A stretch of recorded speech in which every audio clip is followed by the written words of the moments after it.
In what world does a janitor beat a Harvard executive at the game of money? This is Ronald Reed. He fixed cars and swept floors for a living.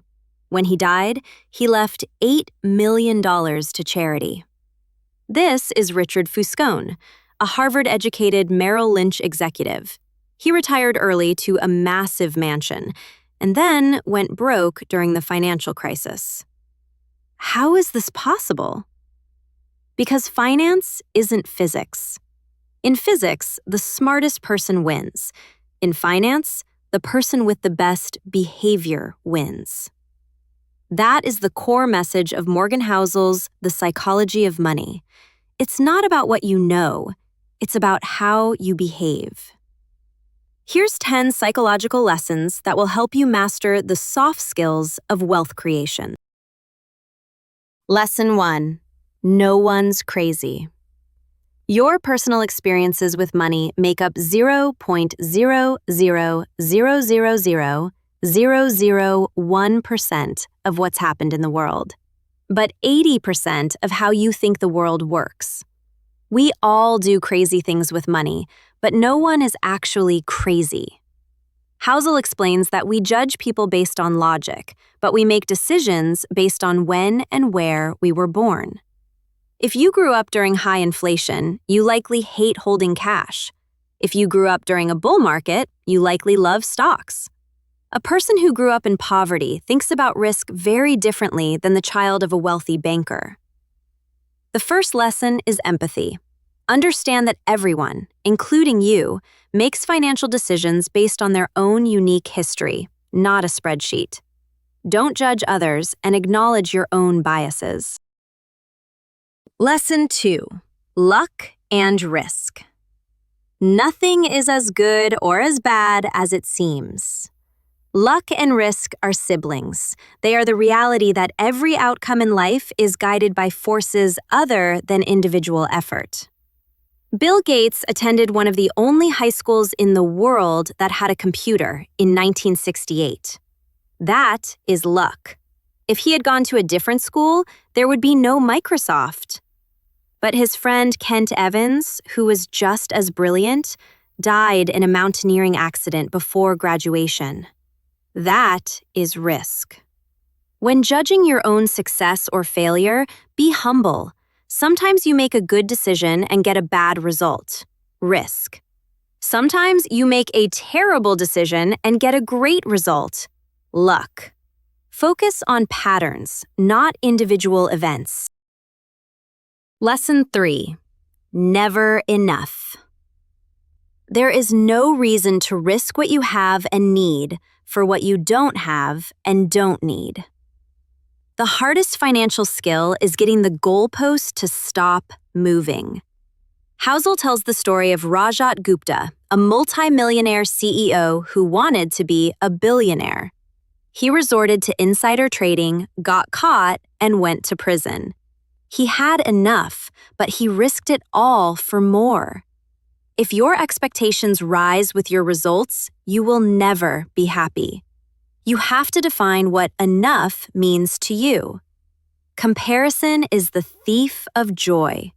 If you are constantly comparing yourself to someone richer, you will eventually take foolish risks to catch up. Learn to walk away from the table when you've won. Lesson 4. Confounding compounding. Good investing isn't about earning the highest returns. It's about earning pretty good returns for the longest period of time. Here is a mind-bending stat. $81.5 billion of Warren Buffett's $84.5 billion net worth came after his 65th birthday. We study Buffett's stock picks, but we ignore the most important factor: time. He has been investing since he was a child. The human brain struggles to understand exponential growth. We expect linear results, 1, 2, 3, 4, but compounding is 2, 4, 8, 16. The big takeaway?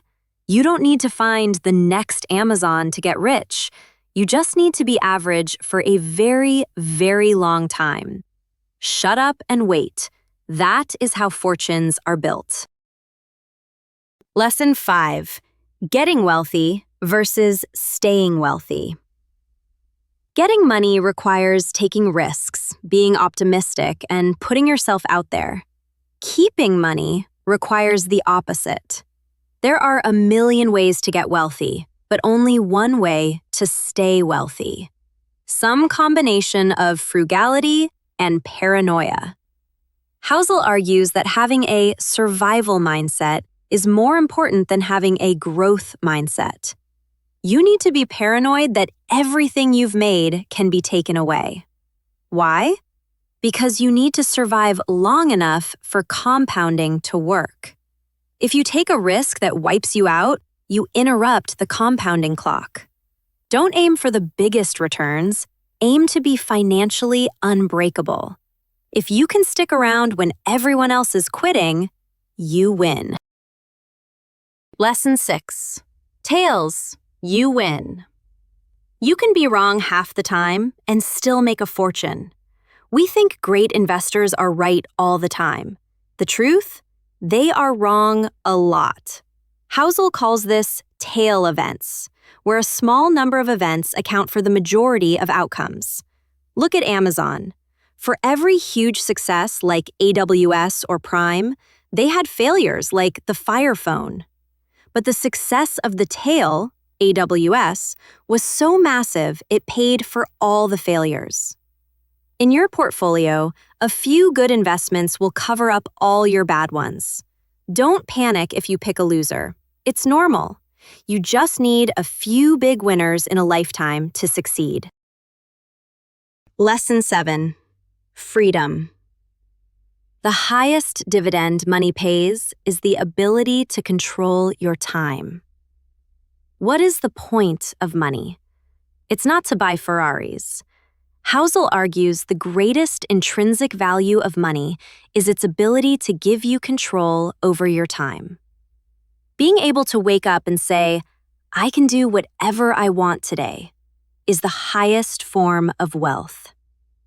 Studies show that having control over your life is the most reliable predictor of happiness, more than your salary or your house size. If you are building wealth but losing control of your calendar, you are actually becoming poorer in life. Use money to buy autonomy, not just stuff. Lesson 8. The man in the car paradox. No one is as impressed with your possessions as you are. This is a harsh reality check. When you see someone driving a Ferrari, you don't think, wow, that guy is cool. You think, wow, if I had that car, people would think I'm cool. The paradox is that people buy fancy stuff to get respect and admiration, but others don't admire you. They ignore you and use your stuff to fantasize about themselves. Humility, kindness, and empathy will bring you more respect than horsepower ever will. If you want respect, be a good person. If you want to show off, buy the car, but know that you're the only one impressed. Lesson 9. Wealth is what you don't see. Spending money to show people how much money you have is the fastest way to have less money. Housel makes a crucial distinction. Rich is current income. Wealth is income not spent. Wealth is the nice cars not purchased, the diamonds not bought, the first-class upgrade declined. Wealth is an option not yet taken to buy something later. It is hidden. This makes it hard to learn from because we can't see the bank accounts of the quiet millionaires. Stop trying to look rich and start trying to be wealthy. The difference is massive. Lesson 10. Reasonable is better than rational. Do not aim to be coldly rational when making financial decisions. Aim to be just pretty reasonable. Academic finance says you should always be 100% rational. You should pay off the highest interest debt first. You should never hold cash because inflation eats it. But we aren't spreadsheets. We are emotional people. Housel suggests that being reasonable is better than being rational.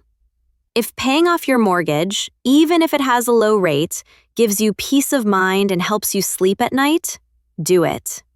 The best financial plan is the one you can actually stick to when things get scary. If a rational plan makes you panic sell during a crash, it wasn't a good plan. Aim for reasonable. If you found these 10 lessons helpful, hit that like button and subscribe. Thanks for watching, keep reading, and I'll see you in the next summary.